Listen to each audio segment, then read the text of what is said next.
അപ്പോൾ നമുക്ക് നമ്മുടെ ഇടിയപ്പത്തിന് വേണ്ടിയിട്ടുള്ള വെള്ളം അടുപ്പിൽ വെച്ച് ചൂടാക്കാം. ഞാൻ 2 കപ്പോളമാണ് എടുത്തത്. ഇതിലേക്ക് ഒരു 2 ടീസ്പൂൺ പാം ഓയിലാണ് ഞാൻ ഒഴിക്കുന്നത്. വെളിച്ചെണ്ണയുടെ ആ ചവപ്പ് ഇഷ്ടമല്ലാത്തതുകൊണ്ടാണ് ഞാൻ പാം ഓയിൽ ഒഴിക്കുന്നത്. പിന്നെ ആവശ്യത്തിന് ഉപ്പ് കൂടി ഒഴിച്ച് നന്നായിട്ട് വെട്ടി തിളപ്പിക്കണം. അപ്പോൾ നമുക്ക് വെട്ടിത്തിളച്ച ഈ വെള്ളം കുറച്ചൊന്ന് മാറ്റി വയ്ക്കാം. നമുക്ക് ഇത്രയും ആവശ്യമില്ല, ആവശ്യാനുസരണം ചേർത്ത് കൊടുക്കാം. ഇതിലേക്ക് ഞാൻ നാഴിക്കണക്കാണ് ഞാൻ ഈ എടുക്കുന്നത്. 1.5 നാഴി എടുത്തിട്ടുണ്ട്. ആദ്യം നമുക്കിതിലേക്ക് 1 നാഴി ഇട്ട് കൊടുക്കാം. എന്നിട്ട് ഒന്ന് മിക്സ് ചെയ്തിട്ട് നമുക്ക് ബാക്കി 1/2 നാഴി കൂടി ചേർത്ത് കൊടുക്കാം. ഇതുപോലെ ചെയ്താൽ നമ്മുടെ ഈ മാവ് നല്ല സോഫ്റ്റായി കിട്ടും. അപ്പോൾ ഇനി ഒന്നുകൂടി ഒന്ന് മിക്സ് ചെയ്തിട്ട് വേണമെങ്കിൽ കുറച്ചുകൂടി വെള്ളം നമുക്ക് ചേർത്ത് കൊടുക്കാം. അപ്പോൾ ശരിക്കും നല്ല സോഫ്റ്റ് ആയിട്ടുണ്ട് ഇപ്പോൾ തന്നെ. ഞാൻ മിക്കപ്പോഴും അടുപ്പിൽ വെച്ചായിരുന്നു ഇത് ചെയ്തിരുന്നത്. അപ്പോൾ എനിക്കിപ്പോൾ എൻ്റെ ഒരു റിലേറ്റീവ് പറഞ്ഞു തന്നതാണ് ഈ ടിപ്പ്. അപ്പോൾ ശരിക്കും ഇങ്ങനെ ചെയ്തപ്പോൾ ആ അടുപ്പിൽ വെച്ച് നമ്മൾ ഈ മാവ് കുഴയ്ക്കുന്നതിനേക്കായി നന്നായി ഇരുന്നു ഇങ്ങനെ ചെയ്തപ്പോൾ. അതാണ് ഞാൻ നിങ്ങളെ കൂടി ഈ ടിപ്പ് കാണിക്കാമെന്ന് കരുതിയത്. അപ്പോൾ മിക്കവർക്കും ഇത് അറിയായിരിക്കും. അറിയാത്ത കൂട്ടുകാർക്ക് വേണ്ടിയാണ് ഞാൻ ഈ വീഡിയോ എടുക്കുന്നത്. അപ്പോൾ നമുക്കിതിലോട്ട് കുറച്ച് വെള്ളം കൂടി ചേർത്തിട്ട് ഒന്നുകൂടി ഒന്ന് മിക്സാക്കി എടുക്കാം. ഒരിക്കലും നിങ്ങൾ ചപ്പാത്തിയുടെ ആ ഒരു രീതിയിൽ കുഴച്ചെടുക്കരുത്. ഒരു സ്റ്റിക്കി ആയിട്ടുള്ള ഒരു കൺസിസ്റ്റൻസിയാണ് നമുക്ക് വേണ്ടത്. അപ്പോൾ നമുക്ക് കയ്യിൽ ഒട്ടിപ്പിടിക്കുന്ന ആ രീതിയിൽ നിങ്ങളിത് കുഴച്ചെടുക്കണം. എന്നാലേ നമുക്ക് പെട്ടെന്ന് ഇത് പീച്ചി എടുക്കാൻ പറ്റുകയുമുള്ളൂ. ശരിക്കും നമുക്ക് ഇങ്ങനെ ചെയ്യുമ്പോൾ തന്നെ മനസ്സിലാകും നമ്മുടെ മാവ് എത്രത്തോളം സോഫ്റ്റാണെന്ന്. ഞാനൊന്ന് കാണിച്ചു തരാം. കണ്ടോ, വളരെ സോഫ്റ്റാണ്. നല്ല അടിപൊളിയായിട്ട് നമുക്കിത് പീച്ചി എടുക്കാനും പറ്റും. അതുപോലെ കഴിക്കാനും നല്ല പൂ പോലുള്ള ഇടിയപ്പമാണിത്. കണ്ടോ എത്രത്തോളം സോഫ്റ്റാണെന്ന്. അപ്പോൾ ഇനി ഞാനിതൊന്ന് പീച്ചി ഒന്ന് കാണിച്ചു തരാം. അപ്പോൾ നിങ്ങൾ വീട്ടിൽ ഒരുപാട് ഒക്കെ എന്തെങ്കിലും വിശേഷത്തിനൊക്കെ ഒരുപാട് ചെയ്യുകയാണെങ്കിൽ ഇതുപോലെ നിങ്ങൾ മാറ്റി വയ്ക്കുന്ന വെള്ളം കളയരുത്. നമ്മൾ ഒരുപാട് ചെയ്ത് കഴിയുമ്പോഴേക്കും ലാസ്റ്റൊക്കെ ആകുമ്പോൾ ഈ മാവ് ഒന്നുകൂടെ ഡ്രൈ ആവും. അപ്പോൾ കുറച്ചുകൂടി ഈ വെള്ളം ചേർത്തിട്ട് ഒന്നുകൂടി ഒന്ന് ഇളക്കിയാൽ ഒന്നുകൂടി ലൂസായിട്ട് നമുക്ക് പെട്ടെന്ന് പീച്ചിയെടുക്കാൻ പറ്റും. അപ്പോൾ നമുക്ക് ഇതുപോലെ കുറേശ്ശെ ആ ചൂടോടുകൂടി തന്നെ ഇതിലോട്ട് വച്ചിട്ട് പീച്ചിയെടുക്കാം.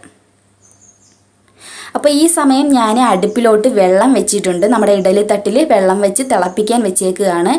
എപ്പോഴും ഇഡലി കുട്ടത്തിൽ വെള്ളം വെച്ചിട്ട് അത് തിളയ്ക്കുമ്പോഴേ നമ്മുടെ ഈ തട്ട് അതിലോട്ട് ഇറക്കി വെക്കാൻ പാടുള്ളൂ. അതും ഒരു പ്രത്യേകം ശ്രദ്ധിക്കേണ്ടതാണ്. പിന്നെ നമ്മുടെ ഇഡലി തട്ടിൽ എണ്ണയൊക്കെ ഞാൻ എല്ലാ ഭാഗത്തും തൂത്തിട്ട് തേങ്ങ ഇട്ട് കൊടുത്തിട്ടുണ്ട്. ഇനി നമുക്ക് ഇടിയപ്പം പീച്ചാം. ശരിക്കും പെട്ടെന്നാണ് ഞാനിത് ഞാനിപ്പോൾ വീഡിയോ റൺ ചെയ്യാതെയാണ് കാണിക്കുന്നത്, നിങ്ങളെ ഇത് കറക്റ്റായിട്ട് കാണിക്കാൻ വേണ്ടി. ശരിക്കും എത്ര സ്പീഡാണ് നമ്മളെ ഇടിയപ്പം പീച്ചാൻ. കണ്ടോ, വളരെ സോഫ്റ്റ് ആയതുകൊണ്ടാണ് നമുക്കിങ്ങനെ തന്നെ പെട്ടെന്ന് പീച്ചിയെടുക്കാൻ പറ്റുന്നത്.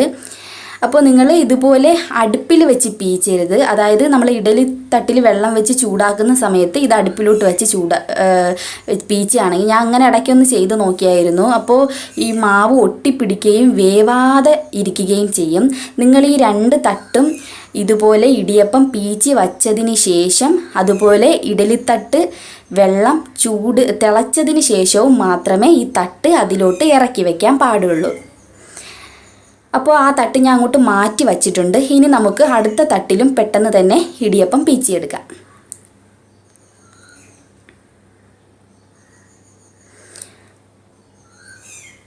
അപ്പോൾ ഞാൻ ബാക്കിയുള്ളത് കൂടി പീച്ചി കാണിച്ചു തരാം. ശരിക്കും നമുക്ക് ഒരുപാട് ഇടിയപ്പം വേണമെങ്കിലും ചെയ്യാം. എന്തെങ്കിലും വിശേഷം വന്നാലും ഒറ്റയ്ക്ക് ചെയ്യാം. കാരണം അത്ര ലൂസും പരുവത്തിലാണ് നമുക്കിത് കിട്ടിയത്. ഇനി നമ്മുടെ വെള്ളം തിളച്ചതിന് ശേഷം ഇത് നമുക്ക് അടുപ്പിലോട്ട് വയ്ക്കാം. അപ്പോൾ വെള്ളം നന്നായി ഇവിടെ വെട്ടി തിളയ്ക്കുന്നുണ്ട്. അപ്പോൾ നമ്മുടെ ഓരോ തട്ടും ഇതിലോട്ട് ഇറക്കി വയ്ക്കാം. ഇനി നമുക്കിത് അടച്ച് വെച്ച് ഏകദേശം ഒരു 10 മിനിറ്റാണ് വേവാൻ വേണ്ടത്.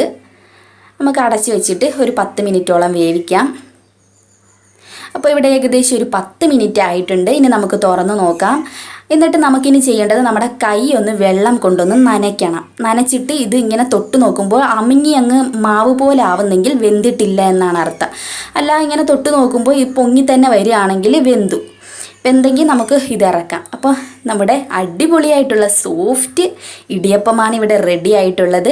അപ്പോൾ ഇങ്ങനെ പരീക്ഷിച്ചിട്ടില്ലാത്തവർ ഇതുപോലെ ഒന്ന് ട്രൈ ചെയ്ത് നോക്കണം, മസ്റ്റായിട്ട് ട്രൈ ചെയ്യണം.